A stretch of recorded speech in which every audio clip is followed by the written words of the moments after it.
Hello everyone and welcome to lesson 19.3A. I've entitled this video, Life in North Africa. This video is going to cover pages 596 to 599. Culture of North Africa. The vast majority of people in North Africa practice the Islamic religion. 5 times a day, the call to prayer rings out from mosques across North Africa, and devout Muslims stop what they are doing to say prayers. Each week on Friday, millions assemble in the mosques for Friday prayer and to hear a sermon. Once a year during Ramadan, the 9th month of the Islamic calendar, Muslims fast, do not eat, from dawn to dusk. Question number 1. What religion is the vast majority of all the people that live in North Africa? They are Muslims, or practitioners of the Islamic faith. Question 2. What do devout Muslims do 5 times a day? They pray. Question 3. What do Muslims do during Ramadan? During Ramadan, they fast from dawn to dusk. In other words, they do not eat from dawn to dusk. The people. 3 main groups, Egyptians, Berbers, and Arabs, make up the population of North Africa. The region has a varied culture. Egypt's ancient heritage looms over that nation just as the pyramids tower over some of its cities. French influence can be seen from Morocco to Tunisia. Although Arab Muslim culture dominates, some Berber traditions continue. Question number 4. What are the 3 main groups that make up the population of North Africa? You've got Egyptians, Berbers, and Arabs. Although most people are Muslims, some Christians and Jews also live in the region. 1 in 10 of Egypt's people are Christians. Most of them belong to the Coptic Christian Church, which formed in the AD 400s. And you can see a map of Muslims and Christians in Africa. Question number 5. What are 2 other religions besides Islam that are seen in North Africa? You have Christianity and Judaism. Of the North African nations, Libya has the highest rate of urbanization. More than 3 of every 4 Libyans live in an urban area. Only about half of Egypt's people are city dwellers. And you can see a map of urbanization in Africa, and you can see by far Libya has the highest number in this particular 2018 map. And we go to question number 6. What is urbanization? That is the movement of people from rural areas or farming areas to cities. So the more people live in a city, that's called urbanization. Question 7. What North African country has the highest rate of urbanization? Libya. Based on this map, and look, it's the highest rate, and it's way bigger than a lot of African countries. Daily life. Patterns of daily life differ between the cities and the countryside. The region's cities tend to be busy, bustling centers of industry and trade. They also are a blend of traditional cultures and modern life. Towns and cities of North Africa show no signs of having been planned. Instead, they have grown steadily over the centuries. Streets are narrow and curving. Some built-up areas extend into the surrounding rural farming areas. Question number 8. What is a trait of North African towns and cities that would be unusual compared to towns and cities in America? Well, because our country is more recent, we just got our history started in the 15, 16, 1700s of AD. We don't have the same history that these older places do, and so they didn't show the same city planning. So their streets and roads aren't organized as well as in America because we're more recent. So they're sort of just kind of happened as they happened.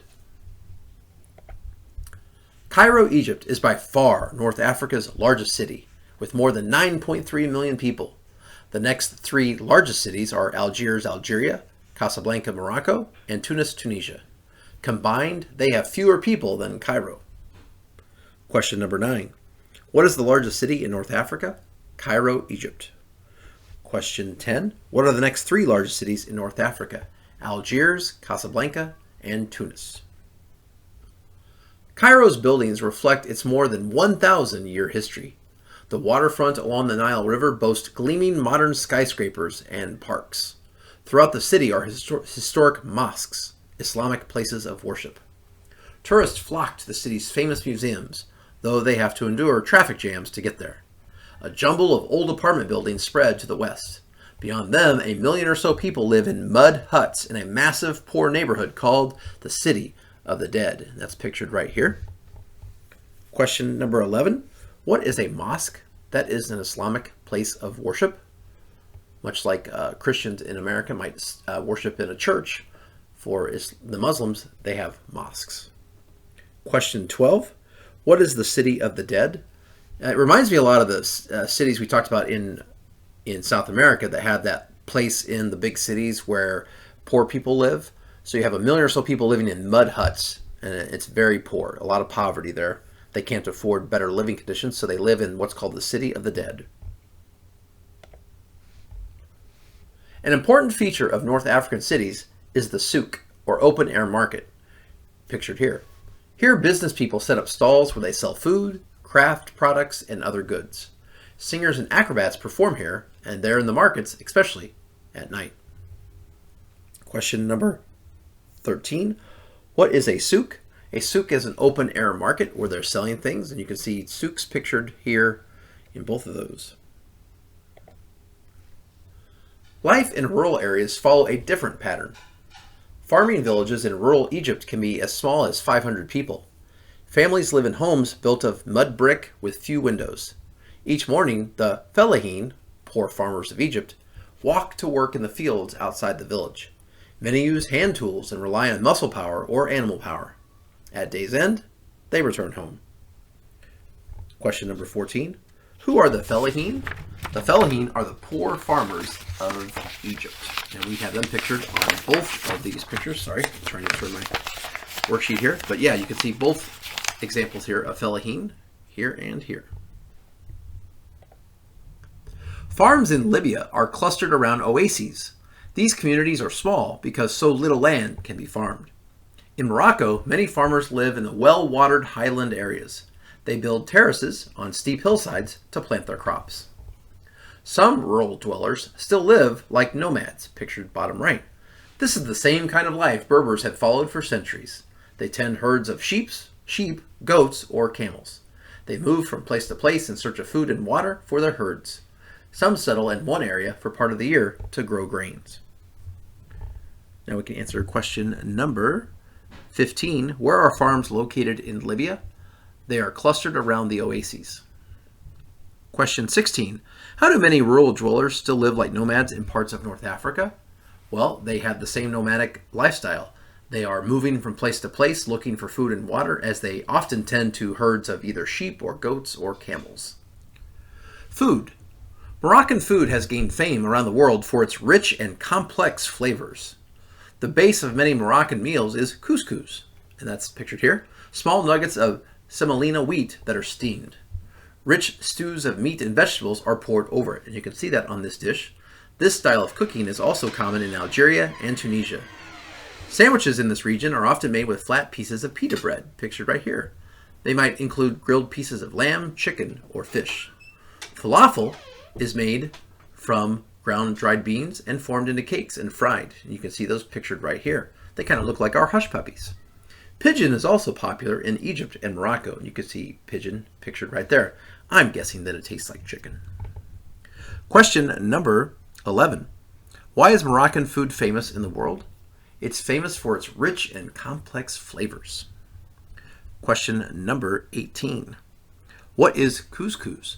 Couscous pictured here, those are small nuggets of semolina wheat that are steamed, and then they pour meat and vegetables over the top of it. Question number 19. How are sandwiches in the region often made? They're often made with pita bread, flat pieces of pita bread. And we can see that also there. You can see how those sandwiches would look. Question number 20. What is falafel? Falafel, shown here, ground dried beans and formed into cakes and fried. Like I said, to me they look like our, what you might see, hush puppies, like a Long John Silver's. Arts. The arts in North Africa reflect the influence of Islam. The Islamic religion forbids art that shows the figures of animals or humans. Folk art, like weaving and embroidery, have intricate patterns, shown here, but no figures. These patterns are also used to decorate buildings, shown in the bottom right. Question number 21. What do the arts in North Africa reflect? They reflect the influence that Islam has on that part of the world. Question 22. What does the Islamic religion forbid art to do? They're not allowed to show figures of animals or humans in the art. So for question 23, due to Islamic religious influence, what will folk art like weaving and embroidery show? Intricate patterns. You'll notice if you can't show animals or humans, then showing different intricate patterns is kind of what you have left. And so that's what they go with for that kind of art. Many young people in North Africa are attracted to Western music and movies. This has provoked an angry response among some strict Muslims. In Algeria, some artists have left the country because of harsh criticism. Egypt has long been a center of television and film production. Its shows and movies are seen throughout the Arab world. Question number 24.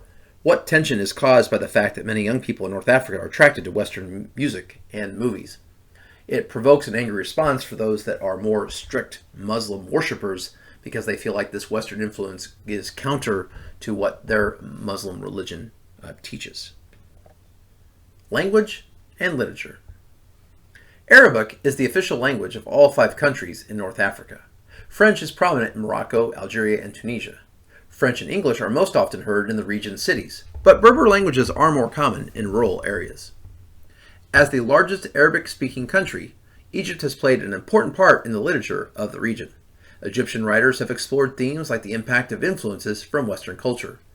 Novelist Naguib Mahfouz, who wrote more than 30 novels and hundreds of stories, achieved worldwide recognition when he won the Nobel Prize for Literature in 1988. Question number 25. What is the official language of all 5 countries in North Africa? Arabic. Question 26. What are 2 other languages commonly spoken in the urban areas of North Africa? You'd also hear French and English. And question 27. Which North African country has played an important part in the literature of North Africa? Egypt. Well, thank you for watching. Before we go, I Peter the Fool who tries to eat my falafel. Thank you so much for watching, and have a great day.